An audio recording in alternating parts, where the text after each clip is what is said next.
Okay, so welcome to the next section. In this section, we will, I would say, move on and we will see some of the options which are available in Directus by which you can customize, I would say, your fields based on your business use cases, right? So let's, use the same, I would say, collections which we have created in our previous model, which was these employees and sessions right over here.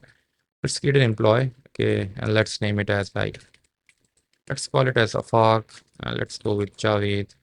And let's provide the admin role and let's link it to this session right over here and let's save this right. Now the record has been added right over here and you can see that this first name is being displayed in a different UI, and that is what I was, playing around before the video. Okay. But let's go and see that how we could, customize some of the fields based on our business use case, right? So what I will be doing is that I will be, targeting this last name field and we will be, doing some customization based on this field right over here. Okay. And so all the options are available into your, settings and data model side of things. If you come into settings, data model and go into employees, what you have to do is to click on this last name field or any other fields which you want to customize based on your business use case, right? So let's target this last name field. Let's come over here and here you are having bunch of different options right over here. And these options will vary from, I would say, field to field, right? So if you click on this last name, you can see that there is no any other section related to relationship.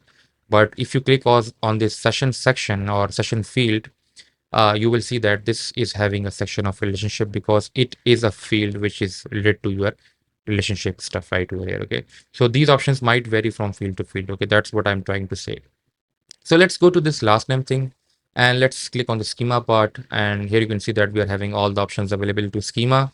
Our keys, type, and length, since these are already created in our database, so we cannot change these, right? But we can provide a default value if we really want to. So let's, provide the default value as null for now, which is not good, but this will work fine. And you can even, check this option if you really want to allow null values. You can check this one if you really want the values to be unique in your, I would say, complete table, right? And I think we have done, I would say we have done this option in the previous section as well, right? For when we were creating that one-to-one relation. And you can even index this field right over here, which will go and, create an index on your database, which under the hood uses that, binary search tree, okay, for, faster, I would say, search. But the drawback is that you will get slower writing speed, right? So these are all the options I would say related to your, schema side of section. So if you, provide something maybe different, like let's say default for now, and if you save this thing over here, this will immediately take effect on your content sections. If you come to this content part and create a new employee, you can see that the last name is having now a default value right over here. Okay. So let's go to settings and let's go to employees and let's go back to our last name.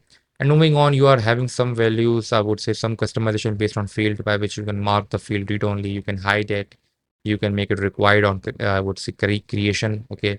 And you can even provide an extra note, which will be, I would say, helpful note for your users, right? And again, I won't be, I would say customizing the field and saving it and going you and to that content section and showing you all the changes. Rather, I'm just leaving, I would say, curiosity for you guys to go and implement these options and see that what these will, do under the hood in your Directus data studio, right? So these are all the options related to, I would say, field section. Then you're having some options related to interface by which you can, provide your placeholder. You can place, if you really want to place icon on left, you can do that, icon on right, and all these options, right? And these are more related to the UI part of section, right? So if you want to really customize the UI of that field, you can do that over here. Okay. And then moving on, this is the option of display by which you can, I would say, change the display of that field, okay, based on some conditions, right? So if you go to this 400 value, you can come over here, you can make it bold, make it italic, you can provide a prefix if you really want to, you can change the color of that field, right? And you can do a lot more right over there. You can even go and, provide some conditional styling by which, let's say if there is a condition which is being matched and based on that condition you want to change the UI of that field, you can even go ahead and do that, right?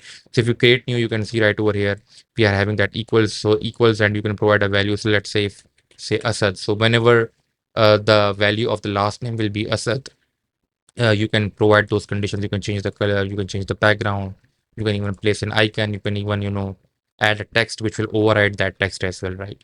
So this is one option which is also available over here. And then let me just discard this. Let's moving on. You can go into the validation section, and this is where I would say the fun part starts, right? You can even validate your end fields as well based on the filtration, I would say.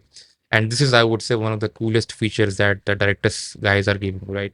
You can come over here, you can add a filter.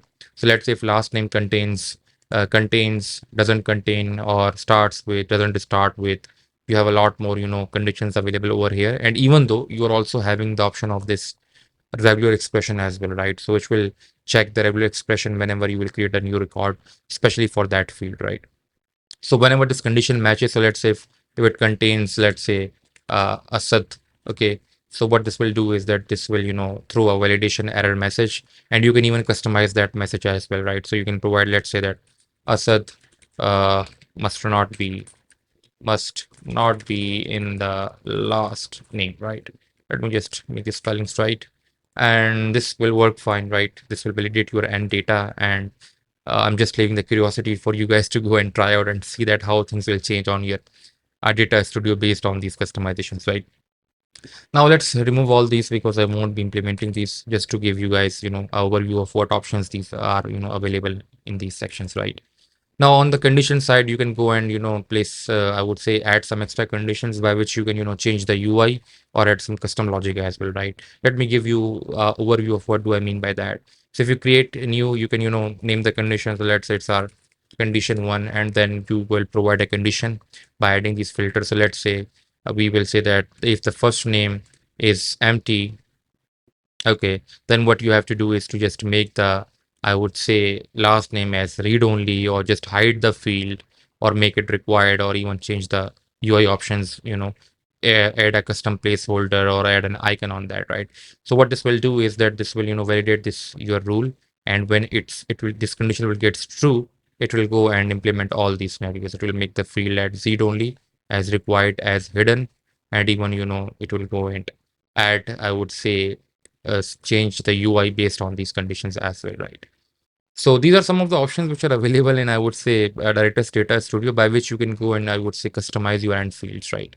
So let me just discard our changes, and let's save this thing. The reason I show you these options is because I want to show one extra option which is available in your, I would say, relationship field, which is this one right over here. So if you come to this relationship field, if you click on this, you can go into the relationship section, and here you can define, I would say, the relational triggers. And these are, basic triggers by which it will handle your delete case, right? So let's say if your employee gets deleted, so what will happen to the session by which that employee was being linked, right? So either you can prevent the deletion, you can, delete, either you can even delete the employee itself, or either you can set the session to its default value, or either you can nullify the session based on your condition. You can go ahead and, do that, right? Right now, I'm saying that prevent the deletion, right? So if you click this thing or save this thing right over here, you can come to the content part over here. And right now, if you just, come over here and delete this thing, you can see that the record has been deleted right over here. And if you come and just delete this thing, this will also work fine, right? But I think the problem will arise when you will go and delete the session, right? So let's say if I'm creating let's create a session first, right? And let's call it as, this is the token, and let's keep the sky set to now, and let's save this thing. And now if I come to our employees and let's create an item, let's call it as Afaq, and let's call the default name as Javed, and let's give a role, and let's link it to the session we have created right now. Let's save this thing. And now this is our employee and this is our session. Now, if you come and just, delete the session right over here, you can see that it is throwing you an error that you cannot delete the session because it is already being linked with that employee which we have created right now. Okay. But if you come into the, employees and into the session field, and if you come over here into the relationship section, and now if I say that delete the employee item itself, which is our cascade option, right?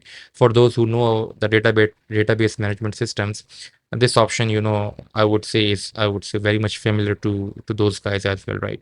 So now if you delete this thing, if you select this option and save this thing, what this will do is that if you delete the session, the employee will be deleted automatically, right? So if you come over here, and now if you come to the sessions, if you come over here and just delete this thing, so it will also remove the session as well as the employee from the table as well.